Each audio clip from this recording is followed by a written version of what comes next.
Varicose వ్యాధితో బాధపడుతున్నారంట. తక్కువ ఖర్చుతో ట్రీట్మెంట్ కావాలి అనుకుంటే ఎవిస్ హాస్పిటల్ని సంప్రదించండి. నమస్తే రమగారు. నమస్తే చే. ఏదైనా మంచి చందమామ కథ చెప్తారా? అబద్ధాల అక్క చెప్దాం. అబద్ధాల అక్క బాగుంది. నిజాల చెల్లెలు అనమాట. అదే కదా.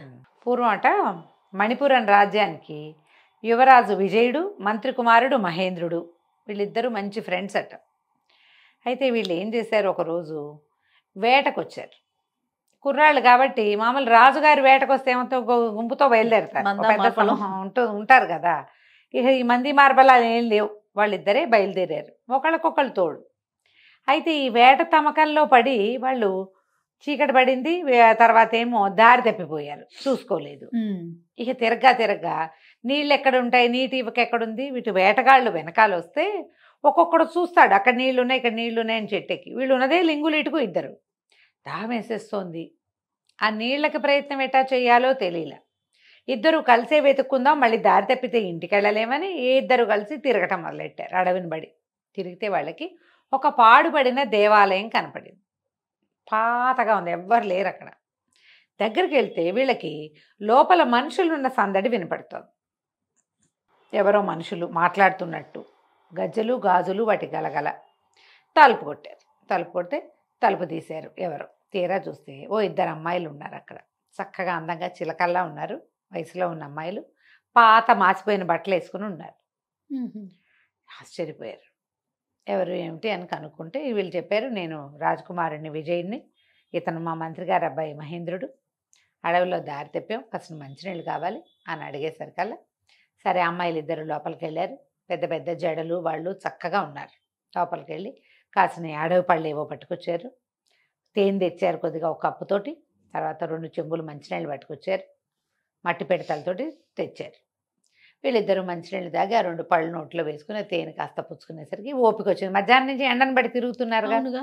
అయితే ఈ రాజకుమారుడు అడిగాడు, ఎవరు మీరు, ఇంత నిర్జనమైన అడవిలో ఎట్లా ఉన్నారు ఏమిటి అంటే, ఈ అక్క చెప్పింది, మేము రాజకుమార్తెలమేనండి.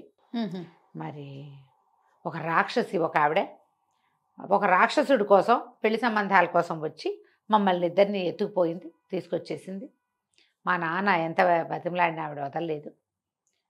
మేమేమో తప్పించుకుని ఇందులోకి చేరిపోయాం, ఈ గుళ్ళోకి. గుడి కాబట్టి రాక్షసి రాదు. ఇంకా ఈ దారి ఎలా వెళ్ళాలో తెలీదు. మా నాన్నకి చచ్చే భయం రాక్షసి అంటే. ఆయన మా కోసం ఏ ప్రయత్నం చేయాలి, ఆయన ఊళ్ళో ఉండిపోయాడు. తప్పించుకుని అక్కడికి ఎలా వెళ్ళాలా అని ఆలోచిస్తూ మేము ఇక్కడే ఉండిపోయాం. ఏదో అందని కాయ కసరు తింటున్నాం, మేము తలుపులు వేసుకుని లోపల ఉంటున్నాం అని చెప్పింది. చెప్పేసరికల్లా ఈ మంత్రి కుమారుడికి, రాజకుమారుడికి విపరీతంగా నచ్చింది ఆ అమ్మాయి. ఆ మాట్లాడే పెద్ద పిల్లేమో కుసుమావతి పేరు, అక్కయ్య. పక్కన నిశ్శబ్దంగా వస్తువులు మాత్రమే అందిస్తూ బొమ్మలా నుంచున్నదేమో కమలాక్షి చెల్లెలు. బాగా ఆలోచించుకుని మంత్రి కుమారుడిని పక్కకి తీసుకెళ్ళాడు. ఏమో వీళ్ళు ఏదో రాజకుమార్తెలు అని చెప్తున్నారు, ఈ పిల్ల నాకు మహా నచ్చింది సుమి, తీసుకుపోయి పెళ్లి చేసుకుంటే ఎలా ఉంటుంది అని అడిగాడు. మంత్రి కుమారుడు అన్నాడు, నీతో మాట్లాడిన అమ్మాయిని నువ్వు చూసావు, మాట్లాడకుండా ఉన్న అమ్మాయిని నేను చూశాను, ఆ అమ్మాయి కూడా మహా బాగుంది, మరి ఆ పిల్లని నేను చేసుకుంటాను, అక్కా చెల్లిని చేసుకుందాం, మన ఇద్దరు మిత్రులం కదా, తీసుకుపోదాం పట్టన్నాడు. సరే ఇద్దరు మళ్ళీ వచ్చారు. మాట్లాడుకుని, అమ్మాయి మేమిద్దరం పెళ్లి చేసుకుంటాం, ఇక్కడ ఎందుకు, మాతో పాటు వచ్చేసేయండి, తర్వాత చూద్దాం మీ సంగతి, మీరు ఊరెళ్తాలు గీరెళ్తాలు ఆలోచిద్దాం అనేసరికల్లా ఈ పిల్లలిద్దరూ సరేనని ఒప్పుకున్నారు. బట్టలు సర్దుకోవడానికి లేదా బట్టలు మార్చుకోవడానికి అక్కా చెల్లి ఇద్దరు లోపలికి వెళ్ళారు. లోపలికి వెళ్ళగానే కమలాక్షిని అడిగింది అక్కయ్యని, ఏమిటి అక్క అన్ని అబద్ధాలు ఆడేవు, రేపొద్దున మాట బయటపడితే ఎంత ప్రమాదం, ఇప్పుడు వాళ్ళు రమ్మంటే వాళ్ళ వెనకాలబడి వెళ్ళిపోయామంటే అమ్మాయమైపోతుందే అన్నది. అనేసరికల్లా కమలాక్షి అంది, కుసుమావతి చెప్పింది, నేనన్నీ ఆలోచించాను, అమ్మ కూడా మన చక్కగా సెటిల్ చేయాలనుకుంటోంది, రాజకుమారుడు మంత్రి కుమారుడు మనకెక్కడ దొరుకుతారే, వాళ్ళంతటా వాళ్ళు వెతుక్కుంటూ వచ్చారు లోపలికి, సిరిడా మోకాలు అడ్డకు, అమ్మాయమైపోతుందని ఆలోచించద్దు అసలు, అమ్మ కూడా ఇదే కావాలి, ఎక్కడో చోట మంచి చోట మన పడేయటమే కదా కావాలి, శుభ్రంగా రాజప్రాసాదంలోనూ మంత్రిగారి భవనంలోనూ ఉంటాం మనం, అమ్మాయినా ఇదే కోరుకుంటుంది, మాట్లాడకుండా బయలుదేరిన బదు. ఇంతకీ ఏమిటి సంగతి, వీళ్ళేమి రాజకుమార్తెలు కాదు, ఈ దేవాలయం ఉన్న అడవికి బాగా ఎగువనున్న ఒక పల్లెటూరులో వాళ్ళు. ఆ పిల్లల తండ్రి ఒక ధనవంతుడి దగ్గర పెద్ద మొత్తంలో అప్పు తీసుకున్నాడు, వ్యాపారంలో పెట్టాడు, వ్యాపారం పోయింది, ఆయన అప్పు తీర్చలేకపోయాడు. ఆ ధనవంతుడు నీ పిల్లలిద్దరిని నాకు ఇచ్చి పెళ్లి చేయమని మొదలుపెట్టాడు. ఇద్దరు పిల్లలు అప్పటి కాలంలో ఉండేది కదా, ఇద్దరిని ముగ్గురిని చేసుకునేవాళ్ళు. ఈ పిల్లల్ని ఇచ్చి పెళ్లి చేయలేక ఆయన 50 ఏళ్లవాడు, ఈ పిల్లలు 16, 18 ఏళ్ల పిల్లలు. తండ్రి గుండెపోటు వచ్చి ఆయన కాస్త మరణించాడు. తల్లి ఆ ధనవంతుడి నుంచి తప్పించుకోవటానికి ఇల్లు వాకిలి అక్కడే వదిలిపెడితే వాళ్ళ ఇల్లు జప్తయిపోతుంది, పోతే పోయింది. పిల్లల్ని మాత్రం లేవదీసుకుని ఆవిడ ఆ అడవులన్నీ దాటుకుంటూ ఈ అడవిలోకి వచ్చింది. ఇక్కడ ఈ పాడుపడిన దేవళం ఉండి ఎవ్వరూ మనుషులు లేకపోవడంతో లోపల నుయ్యుంది. దేవళానికి గిన్నె దొన్నె పాత్ర సామాగ్రి ఉంటాయి. అవును. మరి ఈ సామాగ్రితోటి దొరికిందేదో వండుకుని పిల్లలిద్దరిని అక్కడ దాపెట్టుకుని ఉన్నది ఆవిడ. చెరుకు మూట బట్టల మూట తెచ్చుకుని అక్కడ ఉన్నారు వాళ్ళు. ఈవిడేం చేసింది, రోజు పిల్లలిద్దరిని ఇక్కడే ఉంచి ఆవిడ సమీపంలో ఉన్న ఊళ్ళకెళ్ళి ఏదైనా అడిగి తెచ్చుకుంటుంది. అక్కడి నుంచి తెచ్చుకున్న బియ్యంతో ఒక వారం 10 రోజులు కాలక్షేపం చేస్తారు. ఆ కాలం ఏంటంటే ఎవరైనా అడిగితే ఓ గుప్పెడు బియ్యం పెట్టడమే అప్పటి పద్ధతి. కాయా కసరు అడవిలోనే ఉంటాయి. అట్లా కాలక్షేపం చేస్తున్నారు. ఈ పిల్లలిద్దరిని ఏమో కుసుమావతిని కమలాక్షిని ఇప్పుడు రాజకుమారుడు మంత్రి కుమారుడు రా రా రా అన్నారు. సరే ఇద్దరు బయలుదేరారు.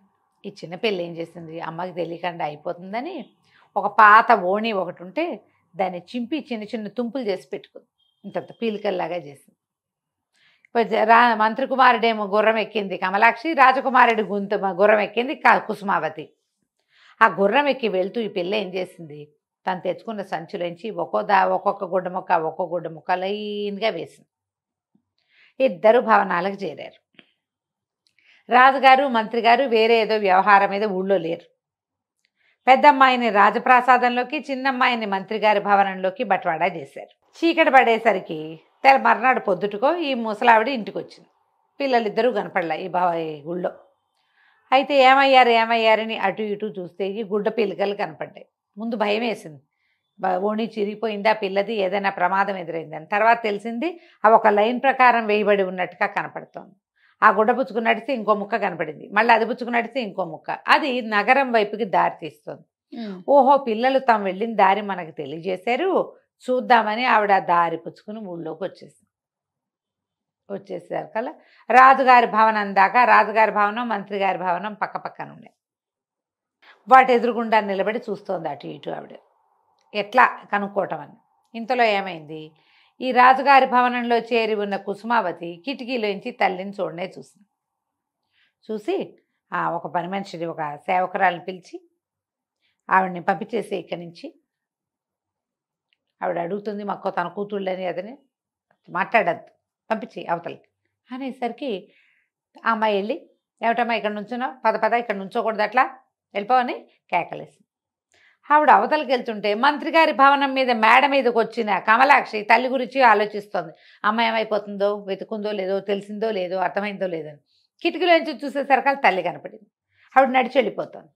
ఏంటనే ఒక పని మనిషిని పిలిచి కేకేసి ఆ వెళ్ళిపోతాను ముసలావిడిని తీసుకురా, మర్యాద చేయి, మర్యాదగా తీసుకురా అని చెప్పింది.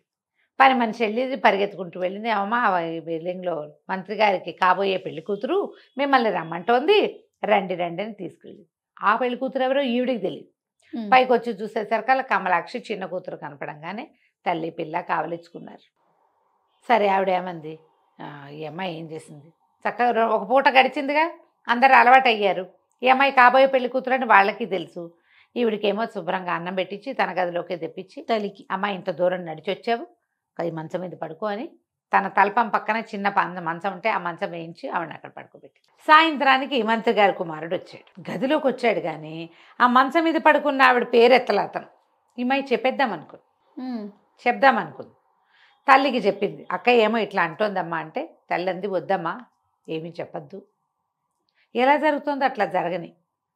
ఈ ఇద్దరు పిల్లలు మీ ఇద్దరిని వాళ్ళిద్దరు పెళ్లి చేసుకుంటే హాయిగా ఉండండి మీరైనా, నాదేముంది, నేను గుళ్ళోనే ఉంటా, ఏదో తెచ్చుకుని కాయకాసులు తింటాను, నేను ఉన్న నాళ్ళు ఉంటా, నాకంటే మీరు ఇంపార్టెంటు, నాకు ఏదైనా రేపొద్దున అయ్యిందనుకో మీకు దారి లేకుండా అయిపోతే అద్భుతమైన దారి దొరికింది, అక్క చెప్పిందే కరెక్ట్, అబద్ధాలు చెప్పినా కూడా అబద్ధమే చెప్పింది అయినా సరే అంటే సరే. ఆవిడేం చేసింది, పడుకుని నిద్రపోయింది. మంత్రి కుమారుడు వచ్చాడు, చూశాడు కానీ మాట్లాడలా, కామ్గా ఉండిపోయాడు. ఏమైంది, ఇప్పుడు ఇక్కడ రాజుగారు మంత్రి గారు లేరు, 4 రోజుల్లో వస్తారు. ఈ తల్లి ఇక్కడే ఉంది. ఇవి చెల్లెలు అడిగింది అక్కని, అమ్మ కూడా వచ్చింది ఏం చేద్దాము అంటే, అమ్మని పంపించేసి మనం పెళ్లి చేసేసుకుందాం అని చెప్పేసింది అక్క. బాధగానే ఉంది, కానీ ఏం చేస్తాం, చెల్లెలు అంత తేలిగ్గా బాధపట్టాలి అక్క, కొంచెం లోపల బాధపడతాం, పైకి తెమకట్లేదనమాట. ఇంతలో రాజుగారు మంత్రి గారు వచ్చారు. ఇప్పుడు ఇంకో కొత్త ఇష్యూ వచ్చింది. రాజుగారు ఏమంటాడు, వీళ్ళు రాజకుమార్తెలు అని చెప్పావు కదా, ఏ రాజకుమార్తెలో చెప్పమంటారు. ఆ అమ్మాయి ముందు ఏ రాజ్యం అని వీళ్ళు అడిగితే ఏం చెప్పింది, ఆ కుసుమావతి అబద్ధాలు చెప్పిన పెద్దమ్మాయి. ఎందుకండి ఆ రాజ్యం పేరు చెప్పినా, మా నాన్న పేరు చెప్పినా మాకు పరువు తక్కువ, మీకు పరువు తక్కువ, మా నాన్న పరువు పోతుంది నేను చెప్పనంటు. అది లేదుగా.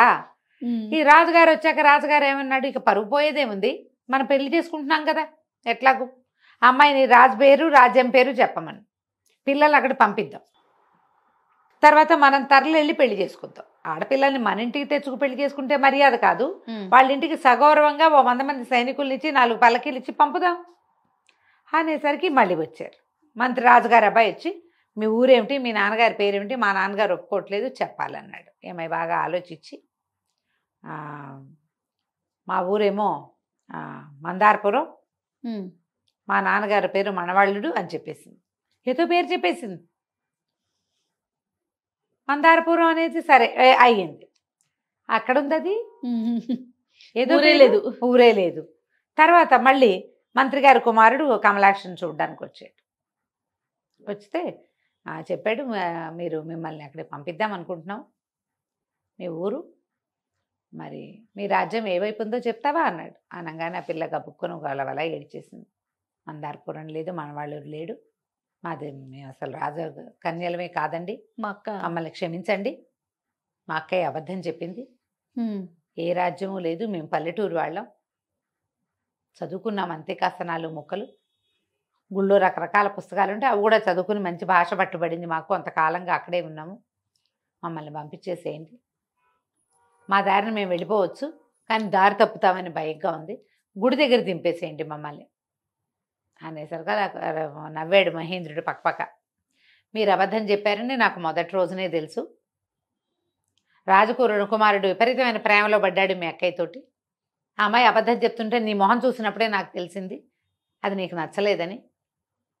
మీ అక్కయ్య చెప్పిన మందారపురము, ఈ మనవాళ్ళనే రాజు అసలు భూప్రపంచం మీదే లేరు, ఇక్కడికి 1000 యోజనాల దూరంలో అలాంటి ఊరే లేదు, మీరు రాజకుమార్తెలు కాదు అన్న మాట నేను చెప్పేదాకా మా రాజుగారి అబ్బాయికి అర్థం కాలేదు, అతనంత ప్రేమలో ఉన్నాడు, నాకు కూడా నువ్వంటే ఇష్టము ప్రేమ ఉన్నప్పటికీ నేను కొంచెం ఆలోచిస్తున్నా, అతను ఆలోచించట్లేదు, మీకు వచ్చిన భయం ఏం లేదు, మీరు రాజకుమార్తెలు కాదని మేము రాజుగారికి చెప్పేశాము, రాజకుమార్తె కాకపోతే పెళ్లి చేయరేమోనని ఈయన విజయుడు చాలా దిగులు పడ్డాడు, కానీ రాజుగారికి ఏం అభ్యంతరం లేదు.